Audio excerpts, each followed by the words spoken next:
Hi, Pop Tarts, back for the Quarantine Read Aloud series, chapter book edition. Today, we will be reading chapter 21 of L. Frank Baum's The Wizard of Oz. Chapter 21 is entitled The Lion Becomes King of the Beasts.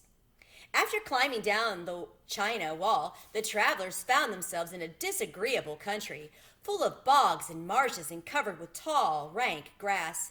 It was difficult to walk without falling into muddy holes, for the grass was so thick that it hid them from sight. However, by carefully picking their way, they got safely along until they reached solid ground. Here, the country seemed wilder than ever, and after a long and tiresome walk through the underbrush, they entered another forest, where the trees were bigger and older than they ever have been. This forest is perfectly delightful, declared the lion, looking around him with joy. Never have I ever seen a more beautiful place. It seems gloomy, said the scarecrow. Not a bit of it, answered the lion. I should like to live here all of my life.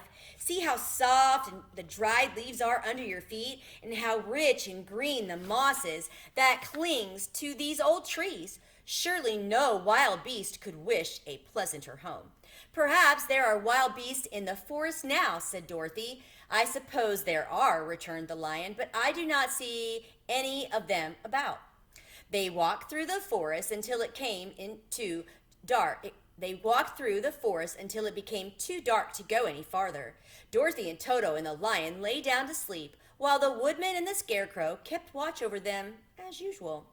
When morning came, they started again. Before they had gone far, they heard a low rumble, as of the growling of many wild animals. Toto whimpered a little, but none of the others was frightened, and they kept along the well-trodden path until they came to an opening in the wood, in which they were gathered hundreds of beasts of every variety.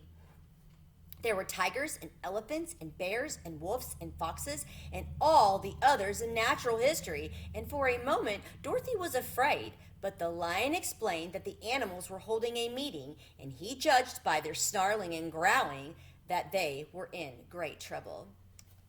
As he spoke, several of the beasts caught sight of him, and at once the great assemblage hushed as if by magic. The biggest of the tigers came up to the lion and bowed, saying, Welcome, O King of Beasts. You have come in good time to fight our enemy and bring peace to all animals of the forest once more. What is your trouble? Asked the lion quietly. We are all threatened, answered the tiger, by a fierce enemy which has lately come into this forest. It is a most tremendous monster, like a great spider, with a body as big as an elephant and legs as long as a tree trunk. It has 8 of those long legs, and as the monster crawls through the forest, he seizes an animal with his legs and drags it to his mouth, where he eats it as a spider does a fly. Not one of us is safe while this fierce creature is alive, and we had called a meeting to decide how to take care of ourselves when you come among us. The lion thought for a moment. Are there any other lions in this forest? He asked. No, there were some, but the monster has eaten them all, and besides, there were none of them nearly so large and brave as you. If I put an end to your enemy, will you bow down to me and obey me as king of the forest? Inquired the lion. We will do that gladly, returned the tiger. And all of the other beasts roared with a mighty roar. We will! Where is the great spider of yours now? Asked the lion. Yonder among the oak trees, said the tiger, pointing with his forefoot. Take good care of these friends of mine, said the lion, and I will go at once to fight the monster. He bade his comrades goodbye and marched proudly away to do battle with the enemy. The great spider was lying asleep when the lion found him, and it looked so ugly that its foe turned up its nose in disgust. Its legs were quite as long as the tiger had said, and its body covered with coarse black hair. It had a great mouth with a row of sharp teeth, a foot long, but its head was jointed to the pudgy body by a neck as slender as a wasp's waist. This gave the lion a hint of the best way to attack the creature, as he knew it was easier to fight it asleep than awake. He gave a great spring and landed directly upon the monster's back. Then, with one blow of his heavy paw, all armed with sharp claws, he knocked the spider's head from its body. Jumping down, he watched it until its long legs stopped wiggling. Then he knew it was quite dead.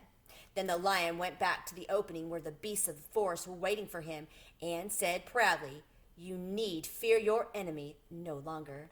Then the beasts bowed down the lion as their king, and he promised to come back and rule over them as soon as Dorothy was safely on her way back to Kansas. That's the end of chapter 21, and we'll see you back for chapter 22 entitled The Country of the Quadlings. Have a great day.